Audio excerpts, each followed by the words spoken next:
Quand nous parlons de richesse, ce n'est pas de vanité que nous parlons. Nous parlons de capacité pour la fonctionnalité. Vous ne pouvez pas faire beaucoup pour l'humanité. Pauvre, vous ne pouvez pas faire beaucoup dans l'avancement du royaume. Pauvre, regardez Jésus, le Fils de Dieu. J'ai lu Luc 8:1. La Bible dit « Il est allé de ville en village, prêchant l'évangile du royaume. » J'ai dit « J'irai dans chaque ville, j'irai dans chaque village. » Et puis j'ai lu plus loin, quand je suis arrivé au verset 3, j'ai vu maintenant que ce n'était pas seulement la direction du Saint-Esprit, c'était aussi de l'argent qu'il a emmené dans les villes et villages. Quand Dieu vous accroît, il vous donne la capacité de marcher avec lui. Marcher avec un esprit est une grâce, ce n'est pas par votre force, ce n'est pas par votre volonté, vous devez être habilité. Quand vous entendez que Moïse a grimpé la montagne, il y était 40 jours, 40 nuits. Vous allez grimper une. Si vous y êtes pour 24 heures, vous saurez que cela prend l'habilitation d'un esprit pour marcher avec cet esprit. Il dit « Attire-nous et nous viendrons après toi. Attire-nous. » Nous devons être attirés. Cantique des Cantiques, je pense que c'est chapitre 1, 4, « Attire-nous ». Psaume 18, 8, « Vivifie-nous afin que nous invoquions ton nom. » Donc c'est une sorte d'élargissement. Vous arrivez à un point où vous maintenez votre communion avec Dieu sans interruption pendant une année entière. Rien n'a le pouvoir de vous distraire, rien n'a le pouvoir de vous détourner. Vous parlez avec Dieu, vous entendez Dieu, vous êtes à votre travail, vous conduisez, vous marchez, Dieu vous parle, vous lui parlez. Ce n'est pas celui où vous rencontrez Dieu aujourd'hui, vous partez en vacances pour 3 mois. Non, il y a de la capacité. Si vous arrivez à un endroit, vous savez que Dieu est venu. Vous ne pouvez pas y aller et il n'est pas là, et il ne peut pas y aller et vous n'êtes pas là, parce qu'il sait un rapport. C'est ce que Dieu veut. Présence manifeste, expérientielle, de la même manière que Moïse l'a porté pendant 40 ans. Pendant 40 ans, pouvez-vous imaginer, ininterrompu, un homme a porté la présence de Dieu sur un peuple, une multitude de presque 4 millions, pendant 40 ans. Il n'y avait pas de jour où il s'est épuisé. Et pendant qu'ils étaient sous cette canopée, rien ne pouvait les détruire. Ils ont traversé des nations qui les haïssaient comme s'ils étaient des mouches. Dieu a dit « J'ai mis ma crainte sur vous ». Il a dit « Les nations sont paralysées devant vous ». Pas de structure économique, pas de structure de sécurité, pourtant ils étaient indestructibles. Vous allez lire votre Bible, découvrez les royaumes qu'ils ont combattus. Allez lire sur Og, le roi de Basan. Allez lire sur Sion, le roi des Amoréens. Ce sont des guerriers. La Bible dit qu'ils étaient des hommes bestiaux. Donc ces hommes ressemblent à des bêtes. Un homme peut être aussi grand qu'un ours. S'il vous gifle, vous vous évanouirez. Et puis ils disent des gens viennent vous combattre. Vous voyez des gens qui font 13, 14 pieds de haut. C'est pourquoi les 10 espions sur les 12 ont dit « Nous sommes comme des sauterelles devant eux ». Ils n'exagéraient pas. La Bible n'a pas dit qu'ils ont menti. La Bible a seulement dit qu'ils n'ont pas honoré, sanctifié la parole de Dieu. Dieu s'attendait à ce que leur foi en sa parole soit plus forte que l'ennemi. Ils n'ont pas exagéré. Ces gars, certains d'entre eux faisaient 30 pieds de haut. Si vous vous tenez près d'eux, vous serez au niveau de leurs genoux. Vous n'avez pas lu sur Goliath. 5 hommes portent la lance. Un homme veut combattre, puis la lance qu'il utilisera, 5 personnes la portent et viennent. Vous, quand vous approchez cet homme, vous vous demanderez quelle partie de moi vais-je manger, parce que même quand vous sautez, c'est son genou que vous mangerez. Il ne porte pas de bouclier quand il combat. Quelqu'un se tient devant lui avec un bouclier. Mais c'est ce que nous sommes, mais avec la présence de Dieu. La Bible dit « Ils ont été de nation en nation, et Dieu a donné une loi. Il a dit « Ne touchez pas à mes oints, ne faites pas de mal à mes prophètes. » Il a dit « Il a réprimandé des rois pour leur bien. » C'est ce que je dis ici. Écoutez, les ennemis seront forts, l'opposition sera réelle. Mais quand vous vous montrez, avant qu'ils vous voient, ils verront votre Dieu. La gloire de Dieu s'élèvera au-dessus de vous comme un système de défense, afin que rien ne puisse vous blesser. Quand ils lanceront leurs meilleures armes, cela tombera devant vous, des puissances qui ne peuvent pas être expliquées. Même vos ennemis, le point viendra, ils diront « Écoutez, c'est la main de Dieu ». Quand ils ont essayé en Égypte et que cela n'a pas marché, c'étaient les sorciers eux-mêmes qui sont allés au roi et ont dit « Celui-ci, c'est la main de Dieu ». Voyez, cette année, vous porterez une présence dans vos affaires. Vous la porterez dans votre bureau. Vous la porterez dans votre ministère. Les gens qui se sont levés contre vous, un point viendra quand ils se rassembleront, au lieu de définir quoi faire, ils iront épuiser la stratégie, donc ils se diront « Je vous en prie, moi je ne comprends pas ce que j'ai vu ici à défier la logique humaine. C'est la main de Dieu, c'est Dieu qui combat pour un homme.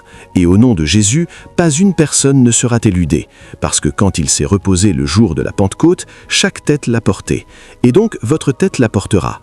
La capacité de l'opérer repose sur vous. Maintenant, vous devez être un intendant. Certains d'entre nous sommes ici parce que nous avons perdu une relation il y a 5 ans. Pourquoi pensez-vous que même Satan arrache des personnes critiques de famille? La Bible dit « Il a placé les désolés dans les familles ». Donc, des gens qui n'ont pas d'avenir, Dieu les plante dans des familles afin qu'à travers quelqu'un, ils puissent trouver un sens. Donc, une des façons dont Satan combat, c'est qu'il enlève des personnes critiques. À une des saisons les plus critiques de ma vie, le seul oncle sur lequel nous tous comptions, ils l'ont promu, lui ont donné une voiture, il conduisait juste je ne sais pas pourquoi le premier endroit où il voulait aller, c'était le village. Vous obtenez une voiture, pourquoi irez-vous au village d'abord? Et il est allé au village, quand ils l'ont vu avec la voiture, « Oh, donc toi tu conduis une nouvelle voiture maintenant !» Il conduisait pour aller voir un ami, et un sort l'assaillit, le jeta hors d'elle, et il est mort. Notre destin a été bloqué pendant environ 6 ans. C'était les saisons où je suis entré dans des jeûnes marathons parce que je savais, si je ne touche pas le ciel, je suis parti. Je me réveillais jeûnant du matin au soir, des mois passent, des années passent, parce que ce que Dieu utilisait, cet homme aurait utilisé cet homme pour nous propulser afin que nous entrions, il était parti. Vous devez être un intendant des relations. Numéro 4, vous devez être un intendant des ressources. Vous vous comportez mal avec l'argent et regardez comment l'argent vous traitera. Pourquoi pensez-vous que vous rencontrez un homme riche, vous pensez qu'il devrait donner négligemment, mais quand vous venez, ils disent « Pourquoi en avez-vous besoin ?» Nous ne donnons pas d'argent aux gens, nous donnons de l'argent aux visions. Ils disent « Que voulez-vous faire ?» Si vous n'êtes pas sérieux, ils disent « Allez apprendre un métier. Vous ne savez pas quoi faire avec le corps. » Je vois beaucoup d'entre vous, ils viennent à vous, ils font comme ça. Eh bien, quand vous essayez de faire quelque chose, ils feront comme ça, afin que vous disiez « Ah, ce sont des gens spirituels, je dois les aider ». Quand vous venez, je dirais « D'accord, allez écrire une proposition et apportez-la. Laissez-moi voir si vous savez quoi faire avec ce que vous cherchez, parce que je ne l'ai pas cueilli. » Certaines personnes prennent 6 mois pour apporter une proposition. Cette personne n'a pas faim. Il a besoin de sagesse. Je leur dis, il dit, écris une vision. Rends-la claire sur des tables, afin que celui qui la lit puisse courir. Si je n'ai pas quoi lire, je ne peux pas courir avec vous. Si vous voulez manger, allez manger de la nourriture, au moins survivez aujourd'hui. Mais si vous avez besoin d'argent, vous avez besoin de sagesse. Vous avez besoin de sagesse. Ils viendront. Fils, travaillera comme ça. J'ai dit, attends, tu as besoin de déjeuner. J'appellerai un gagnant, donne-lui 10 000, laisse-le manger de la nourriture. Quand tu manges, apporte une proposition. Si tu ne sais pas quoi faire avec l'argent, tu n'en as pas besoin. Si nous te donnons, ça peut te détruire. Vous devez être un intendant de l'argent. Intendant. Les personnes les plus faciles à qui je donne de l'argent sont celles qui paient des frais scolaires. Je sais même si vous êtes insensé, l'école vous forcera à avoir un sens. Vous errez autour, vous dites argent, argent. Vous devez être un gestionnaire. Vous avez besoin de beaucoup de ressources pour avancer le royaume. Vous avez besoin de beaucoup de ressources pour aider l'humanité. Si vous êtes sincère, si vous n'êtes pas un hypocrite, vous saurez qu'au-delà de votre besoin, vos besoins ne sont rien. La Bible dit si vous avez quoi manger, quoi porter ou poser votre tête, vous devriez être content avec ça. Je le répète encore. Quand nous parlons de richesse, ce n'est pas de vanité que nous parlons. Nous parlons de capacité pour la fonctionnalité. Vous ne pouvez pas faire beaucoup pour l'humanité, pauvre. Vous ne pouvez pas faire beaucoup dans l'avancement du royaume, pauvre. Regardez Jésus, le Fils de Dieu. J'ai lu Luc 8:1. La Bible dit, il est allé de ville en village prêchant l'évangile du royaume. J'ai dit, j'irai dans chaque ville, j'irai dans chaque village.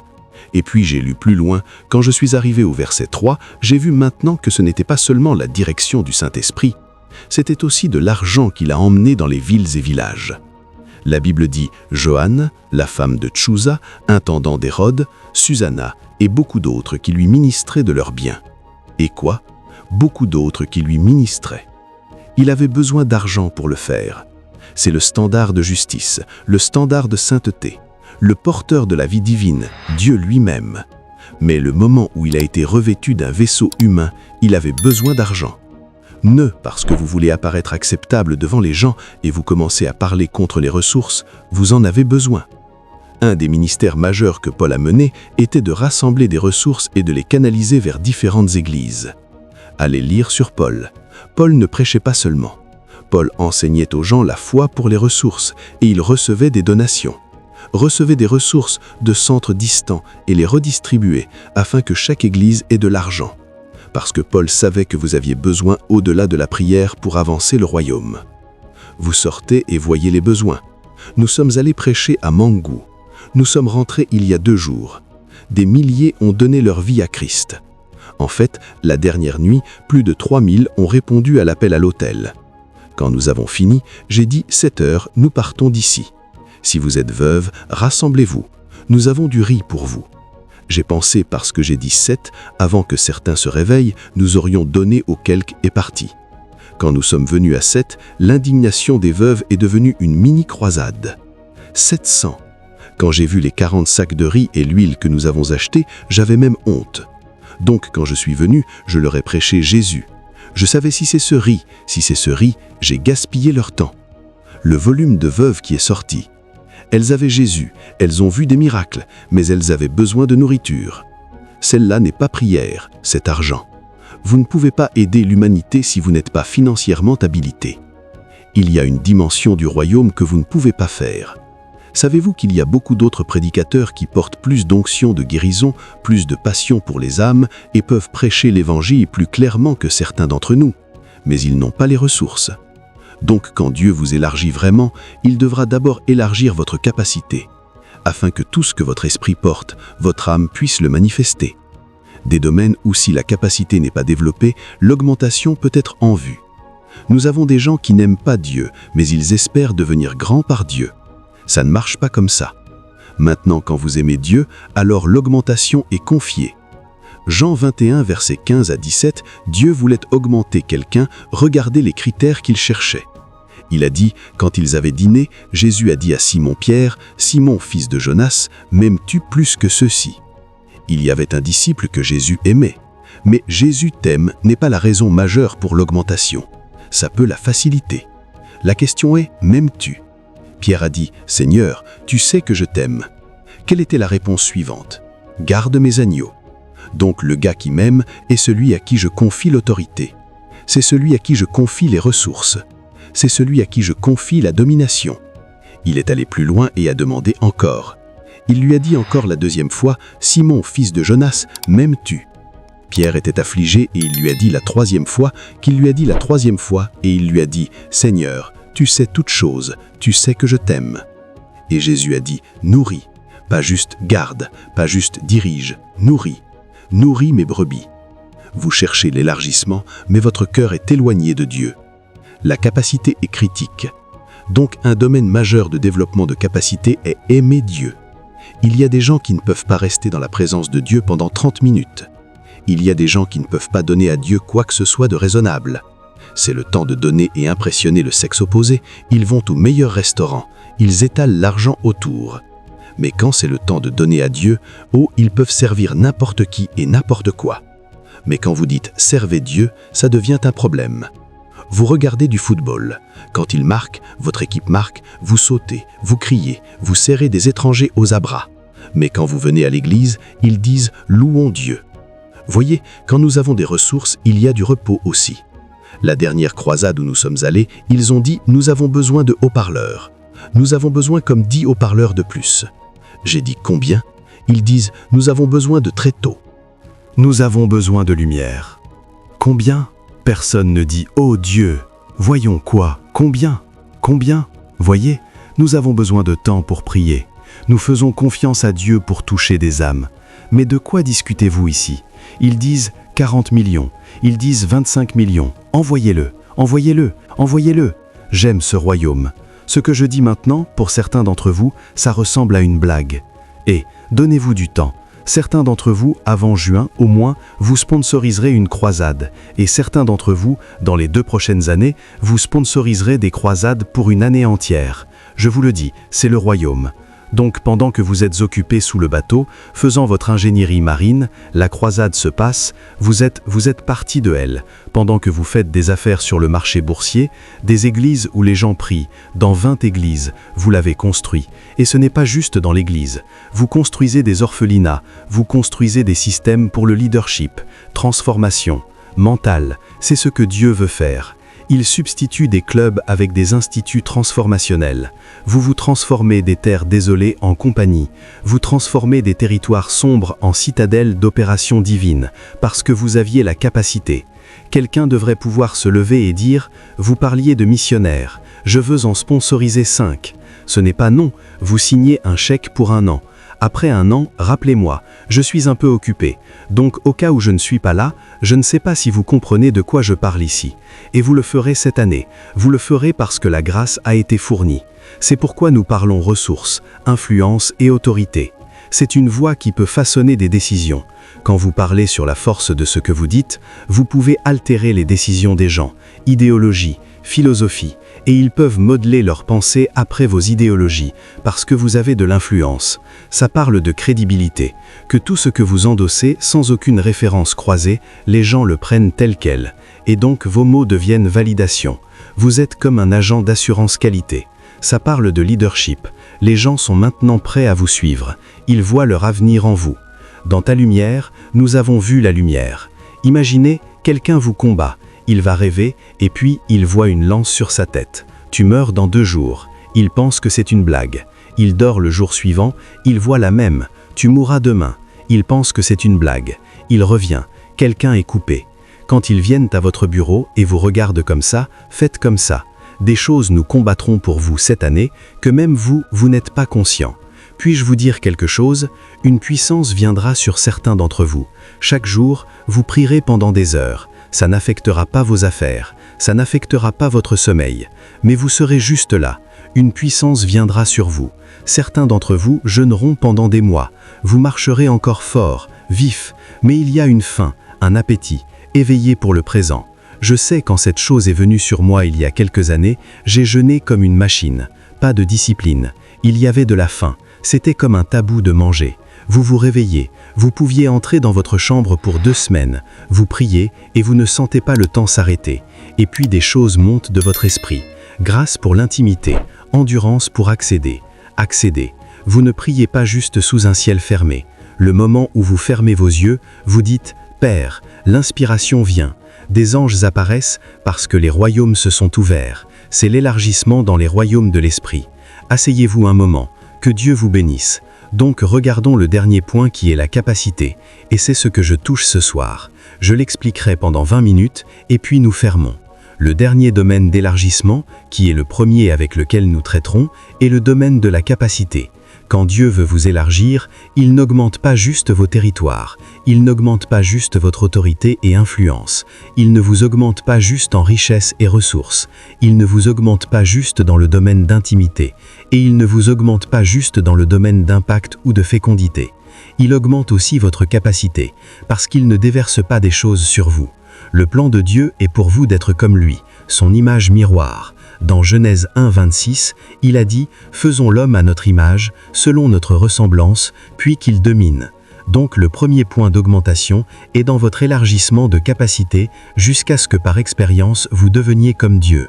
Des hommes dans lesquels le Saint-Esprit ne vivait pas, ils feront des choses que vous vous demandez. Il y avait une plaie en Israël, et David commandait de Dieu d'aller offrir un sacrifice dans le lieu élevé, et il est allé et obtenu le champ d'Arona, et pour offrir le sacrifice, et l'homme a dit « Je te le donne gratuitement comme une bénédiction ». Et David a dit « Dieu m'en garde, que j'offre à Dieu ce qui ne me coûte rien. Dieu m'en garde. Mon Dieu, je dis je lui donne quelque chose, ça me coûte. Qui vous a enseigné cette chose? Comment l'avez-vous su » 2 Samuel 24, 24. Comment l'a-t-il su? Mais aujourd'hui, nous sommes une génération qui aime les gratuités. Vous payez pour le bus, amenez quelqu'un à l'église. Il n'est pas venu avec offrande. L'église est finie, il cherche qui aime Dieu pour lui donner de l'argent.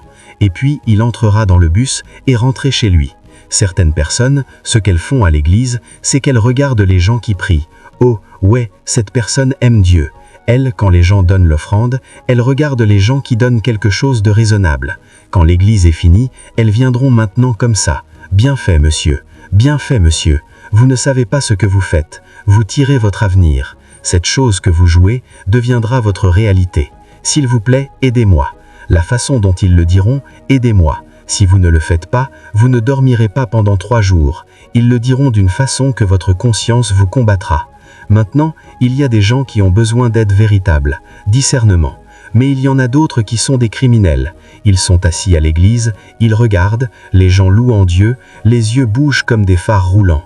Où sont ces phares roulants? Le moment où vous levez la main, vous adorez. Ils prennent votre téléphone et partent. Il est venu à l'église avec des yeux comme des torches. Vous savez la façon dont les chats bougent dans la nuit, et puis ils volent 20 téléphones. Après 10 ans, ils sont encore pauvres, parce que le royaume a des protocoles. Ceux qui vivent sacrificiellement deviennent grands. Regardez Abraham. Il a fait confiance à Dieu pour un enfant pendant plus de 25 ans, au moins depuis quand Dieu lui est apparu. Quand cet enfant est venu, Dieu a dit « Va et sacrifie-le ». Abraham savait que Sarah ne pouvait pas le supporter. Il s'est précipité dehors le matin. Genèse 22, 1-5. Et quand Abraham allait sacrifier Isaac, il a appelé Isaac adoration. Genèse 22, 5. Je monte avec un jeune garçon pour adorer. Et puis vous êtes ici, vous dites, les bénédictions d'Abraham sont miennes. Connaissez-vous les voies d'Abraham? Certains ne peuvent pas sacrifier de temps. Certains ne peuvent pas sacrifier d'énergie, certains ne peuvent pas sacrifier de ressources. Rien n'est sur l'autel, rien, et ils espèrent être grands. Où est l'espace? Vous êtes déjà saturé en 2026. Puis-je vous enseigner? Assurez-vous de vivre sacrificiellement. Laissez votre temps être sur votre autel. Laissez votre argent être sur votre autel. Laissez votre énergie être sur votre autel. Laissez votre expertise être sur votre autel. Donc c'est l'âme de l'homme que le Saint-Esprit et la parole développent parce qu'il veut que votre âme soit comme votre esprit. Quand Jésus marchait sur la terre, son esprit, son âme et son corps opéraient à la même fréquence. C'est pourquoi Jésus n'a jamais péché. Il a pu par l'esprit élever le corps et l'âme à la fréquence de l'esprit. La seule fois où le corps voulait fluctuer, Jésus nous l'a dit, il a dit « il y a une perturbation dans la fréquence ». L'esprit est prompt, il a dit, mais le corps est faible. Néanmoins, je sais quoi faire au corps pour le remonter. Et il a dit « priez pour ne pas entrer en tentation ». Quand il est allé prier et a fini, il a élevé le corps de nouveau. Quand il a fini, il s'est levé. Il n'y avait pas de peur. Qui cherchez-vous? L'esprit et le corps, et l'âme, étaient entrés dans la même fréquence. Qui cherchez-vous? Ils disent « Jésus de Nazareth ». Ils disent « C'est moi ». Même sur la croix, cela n'a pas cassé, parce qu'il a conçu le corps et l'âme. Certaines personnes, ce n'est pas comme si elles ne sont pas bénies. Elles sont en fait les plus bénies, mais elles sont gaspilleuses. Elles manquent de gestion, elles manquent d'intendance. La Bible dit en Luc 16, 10 et 12 qu'un homme doit être fidèle dans le peu pour que beaucoup lui soit donné. Et il a dit au verset 12, un homme doit être fidèle dans les affaires d'un autre pour que les siennes lui soient données. Cela signifie que la gestion et l'intendance est une masse critique. Tant que les poids d'augmentation et d'élargissement sont concernés, vous devez apprendre à gérer efficacement et productivement tout ce que Dieu confie à vos soins. En 1 Corinthiens 14, 2, Paul a dit « Il est attendu d'un intendant qu'un homme 1 Corinthiens 4, 2, qu'un homme soit trouvé fidèle. Il est requis d'un intendant qu'un homme soit trouvé fidèle. Si vous voulez l'élargissement, vous devez devenir un bon gestionnaire, un gestionnaire habile. Et pour donner une perspective, il y a 7 choses que vous devez bien gérer. Numéro 1, la grâce de Dieu sur votre vie. 1 Pierre 4, 10, chaque homme a reçu un don. Même ainsi, administrez le même l'un à l'autre comme de bons intendants de la grâce multiple de Dieu. Vous avez un don pour chanter, un don pour prêcher. Tout don que Dieu vous donne, assurez-vous de le raffiner et de devenir meilleur en cela. Ne soyez pas émoussé pendant 10 ans. Vous disparaîtrez dans l'oubli. Il y a des gens qui ont la grâce pour la prophétie, la grâce pour le chant. Il y a des gens qui ont la grâce pour servir. Il y a des gens qui ont la grâce pour la communication. Ils l'ont abandonnée. Et c'est de là que Dieu voulait les augmenter. Numéro 2, vous devez être un intendant du temps. La Bible dit en Éphésiens 5, 15 et 16, cela dit circonspectement, non comme des insensés, mais comme des sages. rachetant le temps. Donc quiconque ne gère pas le temps est un insensé. Il y a peu de définitions d'un insensé dans la Bible. La Bible dit « Un insensé dit dans son cœur, il n'y a pas de Dieu ». Donc chaque athée est un insensé, par l'autorité des Écritures. Et la Bible nous dit aussi ici « Quiconque ne gère pas le temps est un insensé ». Marchez circonspectement, non comme des insensés, mais comme des sages, rachetant le temps. Vous ne pouvez pas vous réveiller vers 10 heures et parler d'élargissement. Pendant ce temps, vous avez dormi à 10. Donc vous avez gaspillé 12 heures à dormir. Vous êtes un homme mort qui marche. C'est pourquoi certaines personnes vous disent « J'ai 40 ans ». Elles pensent comme 12, parce qu'elles ont gaspillé 75% de leur temps. Elles utilisent 12 heures à dormir, 6 heures à regarder des films, 18 heures sont parties. Donc quand l'homme dit qu'il a 40 ans, son âge est en fait 6 divisé par 24 fois 40. Vous savez combien d'années il a ? 8, quelques années. Donc il ne sait rien. Tout est révélation pour lui. Votre citation Jean 3,16 est « Il dit waouh, tout est connaissance ». Donc vous les voyez crier « Oh mon Dieu, oh mauvaise gestion du temps ». Ne gaspillez pas votre temps. Dit s'il avait eu l'opportunité de retourner en arrière, ils ont dit « Quelle serait la plus grande opportunité que vous désirez ?» Il dit « Retourner en arrière ». Numéro 3, intendance. Vous devez être un bon intendant des relations. La Bible dit « Comme nous avons donc l'opportunité, faisons du bien à tous les hommes, surtout à ceux de la maison de la foi ». Galates 6:10. Voyez, ne gaspillez pas les relations, ce sont des opportunités. Certains hommes sont des portails, certains hommes sont des saisons, certains hommes sont des portes. C'est vous qui pensez que nous tous sommes des êtres humains. Il y a des hommes que vous rencontrez, ils ouvriront le radar de la faveur à votre vie. Il y a des hommes que vous rencontrerez, une conversation sera 10 ans. Donc si Dieu dit qu'il vous élargira, il vous rendra fructueux. Prenez note de ces choses. Certains d'entre vous pourraient avoir besoin de retourner écouter ce message. Je sais pourquoi je le prends étape par étape. Faites-y attention. Donc vous savez comment exprimer votre foi. Cette année ne devrait pas se terminer tant que vous n'avez pas fait d'un impact remarquable. Impact qui transforme les hommes, transforme les systèmes, transforme les territoires en raison de votre présence. C'est la fructuosité. Cette année ne devrait pas se terminer tant que vous ne soyez pas capable d'exercer l'autorité et l'influence sur une génération. C'est ce que Dieu veut faire. Cette année ne devrait pas se terminer tant que vous ne soyez pas augmenté en ressources. Allez, quelqu'un devrait se lever et dire « Quel est le budget pour la croisade ? Je paye pour 10 maintenant. Voyons comment ça se passe. » C'est ce que nous disons. Ce n'est pas que vous avez une croisade. Tout le monde sait que nous allons gagner des âmes. Tout le monde sait que Dieu l'aime. Nous sommes. Oh non, faites d'autres choses. Faites d'autres choses. De quoi avez-vous besoin ? C'est ce que nous disons ici. Quelqu'un signera un chèque d'1 milliard cette année. Vous vous souviendrez du Seigneur votre Dieu. Il vous donnera le pouvoir d'acquérir de la richesse. Quelqu'un se lèvera nonchalamment et dira « Tous ces endroits où nous faisons des croisades, pourquoi ne pas commencer des églises rurales ? Envoyer des missionnaires là-bas. Combien est le budget pour une église ? Eh bien, nous pouvons faire avec 20 millions. D'accord, faisons 100 églises. Et vous vous demandez « Où ?» Relaxez. De quoi parlez-vous ? Pourquoi vous pensez que c'est de l'argent gros ? Quelqu'un utilise 300 000 $ chaque week-end en allant pour un week-end aux Bahamas avec l'argent qui peut sponsoriser 20 croisades. Vous ne comprenez pas ce qui se passe ici. Il a dit « La richesse des gentils sera transférée ». Et je vois les mains qui recevront cette richesse cette année. Il y a des gens qui juste hors de eux portent de l'argent du gouvernement, voyagent hors d'ici. Ouais. Ce n'est rien. Ce n'est rien. Ils achètent 2 montres. 2 montres, c'est 300 000 $. Donc ils portent 20 croisades dans leurs mains. Ou si c'est du temps que vous cherchez, il y a du temps partout. Regardez votre téléphone, il y a du temps là. Mais vous voyez, les chrétiens, nous sommes ici. Disons qu'est-ce que nous ? Dieu vous augmentera en richesse. Laissez cette chose arriver. Étudiez 2 Timothée 5:10 pour te montrer approuvé. Il y a un niveau de qualification que vous ne pouvez avoir tant que vous construisez une intelligence aiguë. Étudie pour te montrer approuvé à Dieu. Un ouvrier qui n'a pas besoin d'avoir honte, divisant droitement la parole de vérité. Donc un homme qui n'étudie pas finira dans la honte. Mais un homme qui étudie est approuvé. Approuvé pour l'honneur, approuvé pour la gloire, approuvé pour l'autorité, approuvé pour l'augmentation. C'est cette année où vous devez lire des livres et en lire autant que vous pouvez. Et si vous ne lisez pas, écoutez. J'étais assis l'autre jour et le Saint-Esprit m'a dit « Beaucoup ingèrent des poisons ». J'ai dit « Comment ?» Il a dit « Les ordures qu'ils voient et entendent ». Il dit « Vous ne mangez pas de poison ». Je me suis dit chaque jour, tout ce qui entre en moi, tout ce qui entre dans ce corps doit avoir de la valeur. Il dit jusqu'à ce que je vienne. 1 Timothée 4 à 13. Donne attention à la lecture, à l'exhortation, à la doctrine. Verset 15. Donne-toi entièrement à ces choses. Il a dit, tes progrès seront manifestés à tous. Quand vous étudiez, quand vous vous donnez à la parole, vous serez grand, vous vous élargirez. Proverbe Josué 1, 8. Ce livre de la loi ne s'éloignera pas de ta bouche. Médite-le jour et nuit. Veille à faire ce qui y est écrit. Alors tu rendras prospère ta voie et tu auras du succès. J'ai rencontré le révérend Omar de Mémoire Bénie et la première question qu'il m'a posée est combien vaut ta bibliothèque ? Je n'ai pas fait l'inventaire. J'emprunte des livres, j'en achète peu. Et il m'a dit quelque chose que j'avais entendu avant. Les lecteurs sont des leaders. Mais il a frappé différemment. Il a dit « Ma bibliothèque vaut 55 millions ». J'ai entendu l'évêque, il a dit qu'il a voyagé à l'étranger et il est revenu.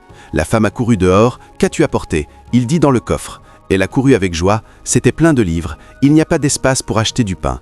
Nous avons besoin de plus de livres. C'est tout ? Oui, c'est tout. Pourquoi ? C'est ton avenir.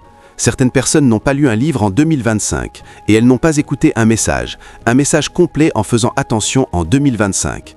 Même à l'église, quand elles s'asseyent au milieu des gens où nous avons essayé tout ce que nous pouvons pour enlever la distraction. Voyez si vous regardez autour de vous, c'est un peu sombre afin que vous ne puissiez même pas voir les gens, afin que vous vous concentriez. C'est où la lumière est. Mais certaines personnes se lèveront, iront à l'arrière, iront aux toilettes, se promèneront, porteront leur téléphone. Elles marcheront comme ça, s'assieront. Vous savez ce qui s'est passé ? Elles ont manqué la portion du message, donc la progression de la révélation est coupée. Donnez-vous à cela. Nous nous donnerons à la prière et à la parole. Ne plaisantez pas avec ces choses. Donc si Dieu vous élargit cette année parmi d'autres choses, il vous donnera des ressources. Deutéronome 8, 18, vous vous souviendrez du Seigneur votre Dieu.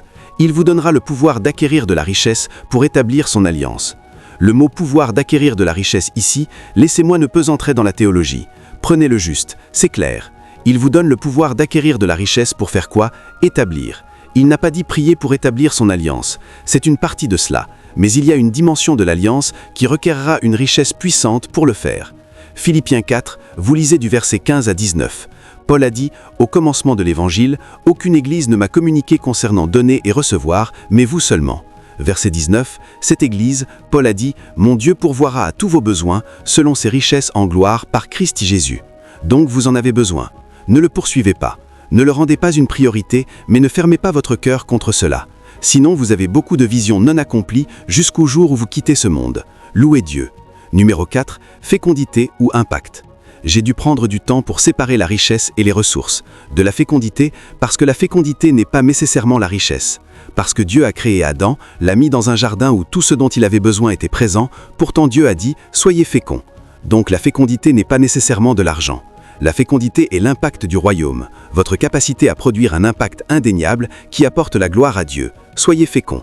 Genèse 1, 28, multipliez, remplissez, submettez la terre, dominez. Donc vous êtes fécond quand vous faites un impact jusqu'à la domination. Cela signifie que vous êtes capable d'apporter le gouvernement de Dieu à un endroit, partout où Dieu vous plante. C'est la fécondité. Sa vie domine là, sa volonté est faite là. C'est la fécondité. Parce que le royaume de Dieu parle de sa vie. Le royaume gouverné par sa vie. Donc quand vous venez à un endroit, vous pouvez causer que la vie de Dieu trouve expression. Il a dit, sauf si un homme naît de nouveau, il peut voir le royaume. Donc le royaume est le royaume de la vie divine. Donc quand un homme est capable de produire la vie divine pour dominer un endroit, il a été fécond. C'est la domination. Le royaume est un endroit où la volonté de Dieu est faite. Matthieu 6, 10, ton royaume vienne, ta volonté soit faite sur la terre. Donc vous êtes capable d'imposer la volonté de Dieu dans un territoire, donc vous êtes fécond quand vous êtes capable d'exprimer la volonté de Dieu. Quand vous êtes capable de produire, reproduire et multiplier la vie de Dieu, vous êtes fécond. Numéro 3, quand vous êtes capable d'exercer l'autorité de Dieu, cela dit en Luc 11, 20, si je par le doigt de Dieu chasse les démons, le royaume de Dieu est ici. Donc si vous êtes capable d'arrêter l'opération de Satan, vous êtes fécond. Parce que la fécondité est le voyage vers la domination.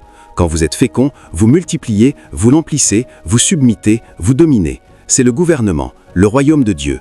Et le royaume de Dieu est le royaume de sa vie, et le royaume de sa volonté, et le royaume de son autorité. Donc quand Dieu vous élargit, il vous rend fécond. Donc vous pouvez apporter sa vie, vous pouvez exprimer sa volonté, vous pouvez exercer son autorité. Et puis numéro 4, vous pouvez manifester sa sagesse. Sagesse inhabituelle. Inhabituelle, parce qu'en Matthieu 16, 19, il a dit « Voici, je vous donne les clés du royaume ». Donc le royaume est le royaume de la sagesse de Dieu.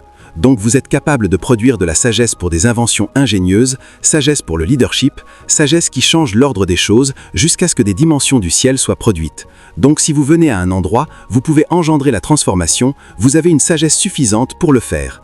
C'est la fécondité. C'est pourquoi j'ai dit la fécondité est un impact indéniable. Impact cohérent avec le but du royaume et libérer les ressources sont libérées à la proportion de votre capacité. Matthieu 25, 15, il a dit « à chaque homme selon sa capacité ». Donc si votre capacité n'est pas élargie, votre but ne peut pas trouver expression. Certains d'entre vous assis ici, piégés, dans votre destin est de mentorer des présidents, mais la qualité de cette âme, un président ne peut même pas vous donner audience. Quand les chiffres sont bas, tout ce dont vous avez besoin de vous souvenir est que Dieu vous aime. Et s'il le fait, ce qu'il fait vraiment, il ne vous laissera pas où vous êtes. Louez Dieu. Donc chaque bénédiction, chaque élargissement est une déclaration. Mais vous savez, le problème avec nous est que nous ne faisons pas attention. Dieu vous a montré miséricorde il y a 5 ans, Dieu vous a augmenté il y a 3 ans, aujourd'hui, vous êtes en difficulté. Vous allez chez Babalaou, vous courez à tout le monde sauf Dieu. Vous avez raconté votre défi à 5 personnes, 20 personnes, mais vous ne vous êtes pas assis avec Dieu pour faire une déclaration. Cela signifie que vous n'êtes pas attentif. Cela signifie que vous n'êtes pas gratifiant. Mais vous savez, pour ceux qui comprennent vraiment comment cette chose fonctionne, ils savent qu'une des raisons majeures pourquoi Dieu vous élève n'est pas juste parce que Dieu a un agenda, parce que Dieu n'est pas un utilisateur d'hommes. Bien sûr, il a un agenda. Mais une raison majeure pourquoi Dieu vous élève, au-delà de son agenda, c'est parce qu'il vous aime. Et quand vous accomplissez cet agenda, vous trouverez un sens et une récompense éternellement. C'est une joie pour eux de suivre votre direction.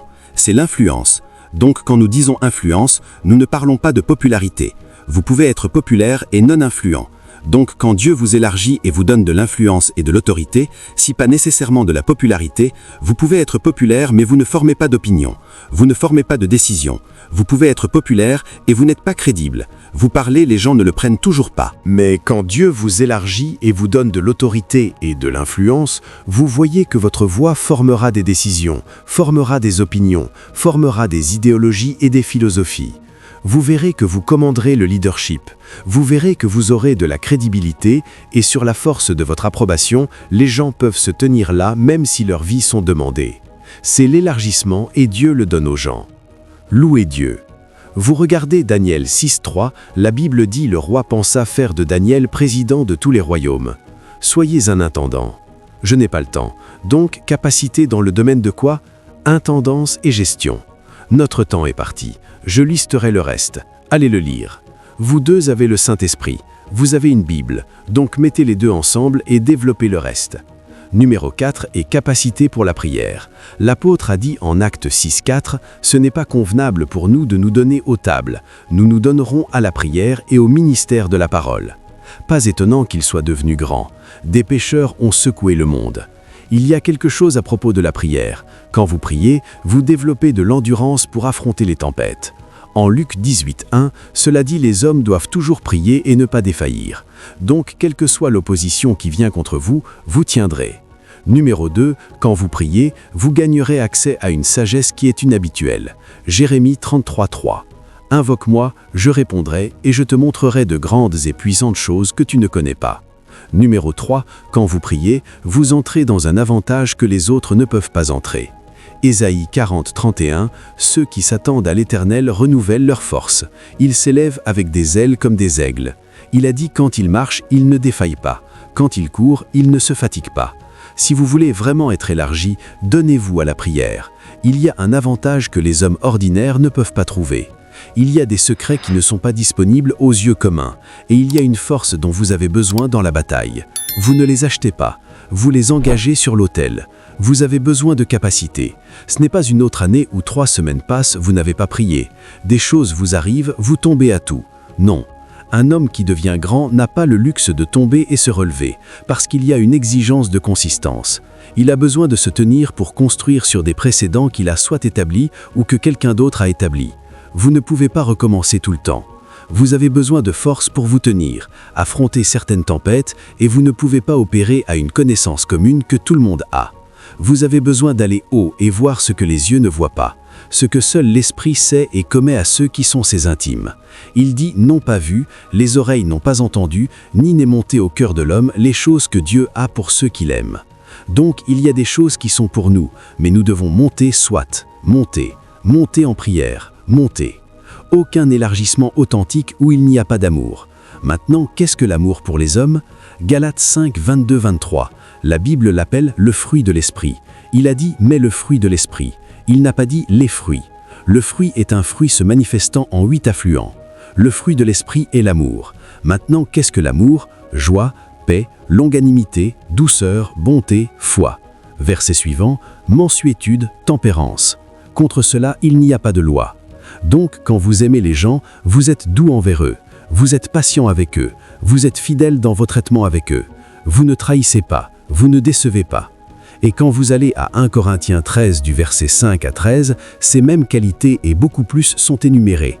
C'est pourquoi je dis quand vous aimez les gens, cela se montre en vertu, tempérance, longanimité. Vous savez le problème avec nous, nous ne nous aimons pas nous-mêmes. C'est ce qui affecte même maintenant. Vous voyez des gens venir, ils disent qu'ils sont pasteurs, ils ont un fardeau pour Jésus. Et tout le but est de calomnier d'autres gens. Je n'endosse pas l'erreur. Par la grâce de Dieu, jamais je ne le ferai. Je prêche Jésus, je prêche la vie de Dieu, je prêche la foi, je prêche la vie sainte. Mais je ne démolis pas les hommes. Parce que la vérité, et si c'est ma sœur ou mon frère, je ne viendrai pas à l'autel et commencer à crier cela. Combien de ces gens avez-vous vu parler de l'erreur de leur famille? Si votre sœur le fait, vous direz « Oh Dieu, repens-toi, prions, que Dieu ait miséricorde ». Ne le fait plus. Vous les enseignez. Mais quand c'est une autre personne, une nouvelle réveil a commencé. Hypocrisie. Nous n'endosserons jamais l'erreur, mais nous ne tuerons jamais un soldat tombé.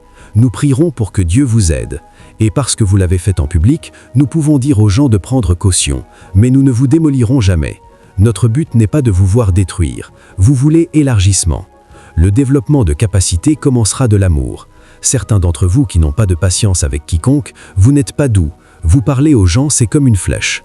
Vos mots les hanteront pendant 2 semaines. Ils auront besoin d'aller en retraite avant de récupérer de ce que vous leur avez dit. Vous rétrécirez votre vie. Vous deviendrez petit. Ceux d'entre vous qui aiment calomnier les gens, Jean Commère, ne vous inquiétez pas. Votre avenir vous le dira. Votre avenir vous le dira. Il parle des gens, vous êtes comme un perroquet. C'est votre avenir que vous vendez. Après 5 ans, vous deviendrez presque un mendiant et vous ne saurez pas pourquoi. Parce que Dieu vérifie le quotient d'amour pour accorder l'habilitation. Parce que c'est un risque d'habiliter un homme qui n'a pas d'amour. Il utilisera cette arme contre l'Église. Donc, si vous voulez l'élargissement, le premier domaine Dieu développera votre capacité est de l'aimer et d'aimer les autres. Aimer les gens est difficile, parce qu'il y a beaucoup de gens dérangeants. Vous enverrez de l'argent à quelqu'un, au lieu de merci, il dira donc de tout ce que vous avez, c'est ce que vous ne savez pas. Numéro 2 domaine de développement de capacité est vie sacrificielle. Si vous ne développez pas de capacité, toute cette mentalité de recevoir et vous pensez que vous allez de l'avant, vous serez choqué. Tout ce que vous recevrez, vous le mangerez. Il n'y a pas d'investissement dans recevoir. L'investissement est dans donner et disperser. Personne n'a jamais investi. J'écoutais un clip récemment et l'évêque a dit qu'un ami à lui a envoyé ce que le pape a dit. Et le pape a dit « Les arbres qui produisent des fruits ne les mangent jamais, ils les donnent. C'est pourquoi ils continuent de produire. Vous, votre propre et l'homme doit travailler. Tout le monde que vous rencontrez, vous cherchez ce que prendre. Vous ne pensez jamais à donner quoi que ce soit à quiconque. Et puis quand vous venez à l'église, vous ne pouvez pas donner à Dieu. Vous accusez les pasteurs. D'accord, ne donnez pas là, allez donner ailleurs. Vie sacrificielle. Allez jeter un coup d'œil aux gens qui sont impactants. Leur sacrifice, leur code de vie.